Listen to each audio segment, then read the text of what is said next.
এই প্রথম কোনো ব্যবসায়ী দায়িত্ব পেলেন দেশের ব্যাংক খাতের, কেমন হলো নিয়োগ?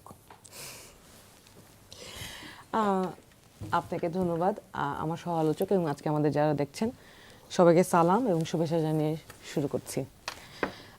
আপনি বললেন উনার পরিচয় ব্যবসায়ী। উনি শুধু ব্যবসায়ী না, উনি একজন ঋণ খেলাপি ছিলেন। তারপরে উনি বিশেষ পারমিশনের সাহায্যে 2% দেওয়ার যে নিয়মটা সেটা দিয়ে লোন রিস্কেডিউল করেছেন। লোন রিস্কেডিউল করার পরে আর ওনাকে ঋণ খেলাপি বলার সুযোগ নেই আইনগতভাবে।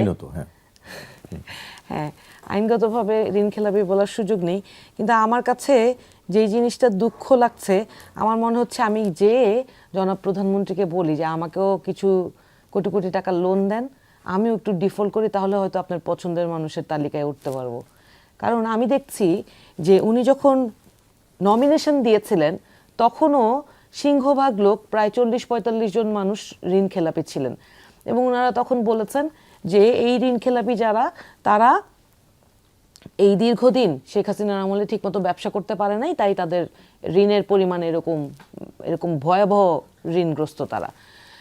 এখন বাংলাদেশ ব্যাংকের মতো জায়গায় আজকে যে মব ক্রিয়েট করা হইল, সেইটা নিয়ে সমস্ত মিডিয়া কিন্তু সেইটার যে বয়ানটা, এটা যদি আজকে এই গভর্নমেন্টের আন্ডারে না হয়, জাস্ট 15 দিন আগে যদি হতো এই ঘটনাটা, তাহলে বলতেন যে কি এই যে মব হয়েছে এবং মব খুঁজে দেখেনি যে এনসিপি করেছে, মব করে তাকে নামানোর জন্য চেষ্টা করেছে, সব দোষ এনসিপির।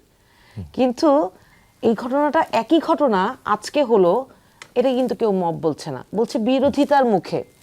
কেন?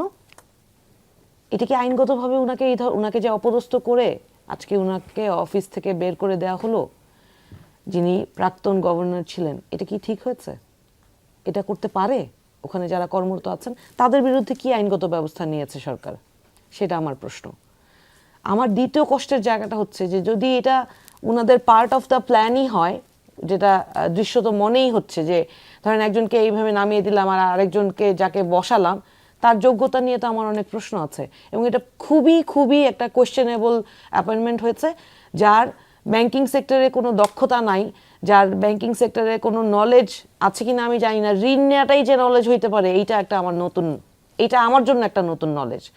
তো আমি যতটুকু আমার এই স্বল্প পরিসর জীবনে আমি এই 12-13 বছর ধরে ব্যাংকিং সেক্টরে যতটুকু আইনি কাজ করেছি, আমি দেখেছি বাংলাদেশ ব্যাংকের যে কাজটুকু, এটা খুবই সেন্সিটিভ কাজ এবং বাংলাদেশে এই মুহূর্তে যে কঠিন অবস্থা আমরা পার করছি অর্থনৈতিকভাবে, এইটার হাল ধরার জন্য একটা অত্যন্ত যোগ্য ব্যক্তিকে এখানে নিয়োগ দেওয়া জরুরি ছিল।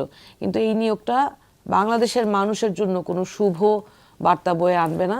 অর্থমন্ত্রী বলেছেন যে এটি স্বাভাবিক, নতুন সরকার আসলে এরকম পরিবর্তন হতেই পারে, এরকম আরো হওয়ার সম্ভাবনা আছে এরকম।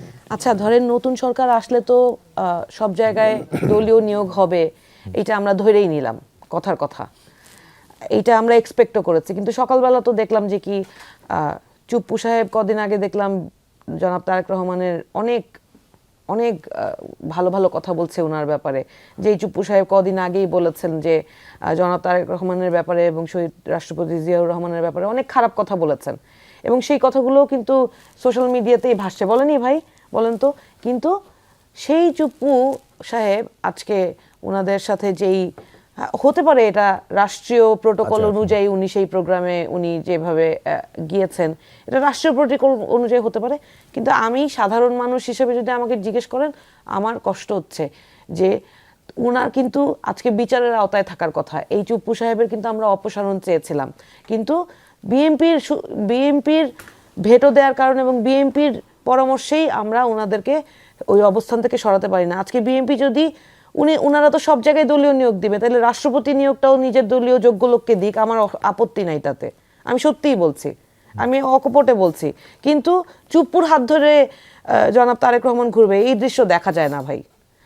আর অন্যান্য জায়গায় নিয়োগ বলছেন, ধরেন 6 জন প্রশাসক যে নিয়োগ দিলেন, তার মধ্যে 2 জনকে জনগণের ম্যান্ডেট 2 জন পায় নাই, আমরা আসছি সেই প্রসঙ্গে আসছি, বাকি 4 জন price posting, absolute price posting. এখন কাকে কোথায় আপনি দলীয় নিয়োগ দিবেন? যাকে গভর্নর হিসেবে নিয়োগ দিলেন উনি তো নির্বাচনী কাজ করেছে বিএনপির। তো ধরেন আপনি দলীয় নিয়োগই দিলেন, এটা আমরা ধরেই নিলাম যে সব জায়গায় আপনার দলের লোকেদেরই সুবিধা হবে।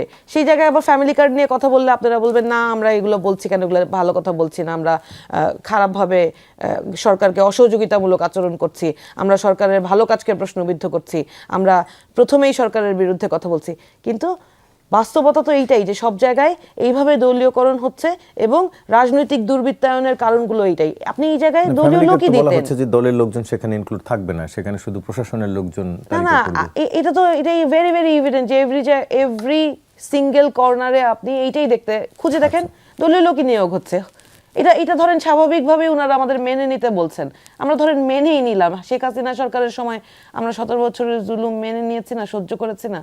ধরেন একজন নির্বাচিত সরকারের কাছে মানুষ যেটা আশা করেন, যেটা পরিবর্তন আশা করে, যেটা শেখ হাসিনা যা করেছে সেটা যেটা উনি করবেন না বলে আমরা আশা করি, সেটাও হয়তো উনি করতে পারবেন না, কিন্তু অন্তত যোগ্য লোককে দিক। বিএনপির তো অনেক যোগ্য লোক আছে।